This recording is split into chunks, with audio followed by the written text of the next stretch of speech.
Good morning, good afternoon, good evening. This is Andy from wholesale-help.com and welcome to another episode of eBay Sellers Tips and Tricks. eBay Sellers Tips and Tricks. It's time to pimp your business and bring on the clicks. Yeah. Alrighty, welcome back ladies and gentlemen. It's been a little while since we've done one of these, so I thought I would dip into some of the questions on YouTube and see what's going on there. So Mark Anthony in the YouTube comments asked me this question, which raises a very good point. He says, I have found that refunds cause defects. How can this be avoided? Well, that statement, Mark, is both correct and incorrect. Refunds can cause defects, but mostly do not. The important thing to bear in mind is how you refund. And this is very important because I have had some Wholesale Help members that may have been new to eBay decide to cancel a whole bunch of auctions to try something different, but they've cancelled them in a way that meant they got a defect for all of them and got themselves suspended almost instantly by building up too many defects.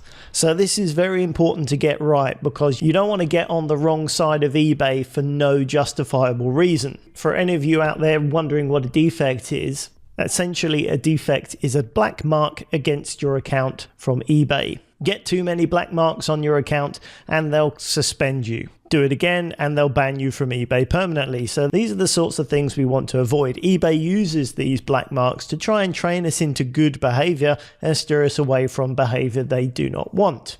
So how can a refund get you a defect? If you cancel a sale and tell them that it's no longer available because the item is out of stock, eBay will mark you down and give you a defect. Simply because you're affecting the customer experience by not being able to provide what you said you would offer. So you need to keep a close eye on your stock levels, and if something goes out of stock, you need to make sure you take down that listing or find another way of temporarily taking it out of action until you get some more stock in. You don't want to get to a situation when someone buys an item that you don't have in stock, because you will get a defect for that.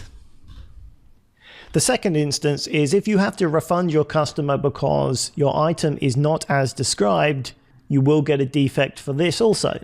So if you describe your item as brand new and it arrives at the customer and there's some signs of wear or use or scratches or something's damaged on it, then the customer will quite rightly ask for a refund and say that it's not as described. Once again, the customer experience will be affected by this. They'll be disappointed. They'll have to return an item that they wanted and they will be justifiably cheesed off. So we can avoid this one by making sure we accurately describe the item. If you are selling any used items, be sure to highlight any defects carefully and don't be tempted to skim over some of the bad points. So these are the main no-nos that will get you a defect on eBay. With that said, you can refund the customer perfectly safely. For example, if you sell clothes, your refund rate will probably be higher than other sellers because not all clothes fit the same on the same people, and quite often a buyer will buy two of one thing and see which one fits best and return the other one. So if in this case the customer wants a refund because it doesn't fit, you simply need to open a case and select that the buyer wants to return the item, and you should have no problems at all.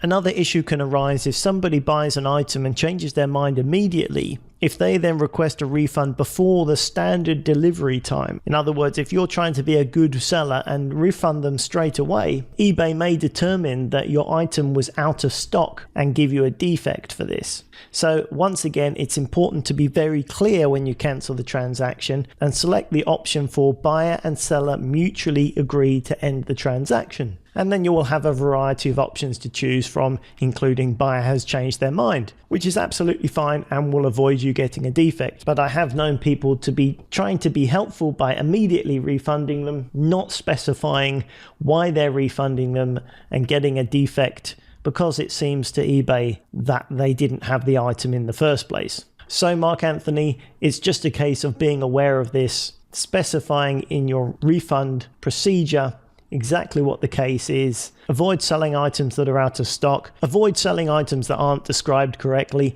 and more or less you'll be fine. But a great question and well worth mentioning.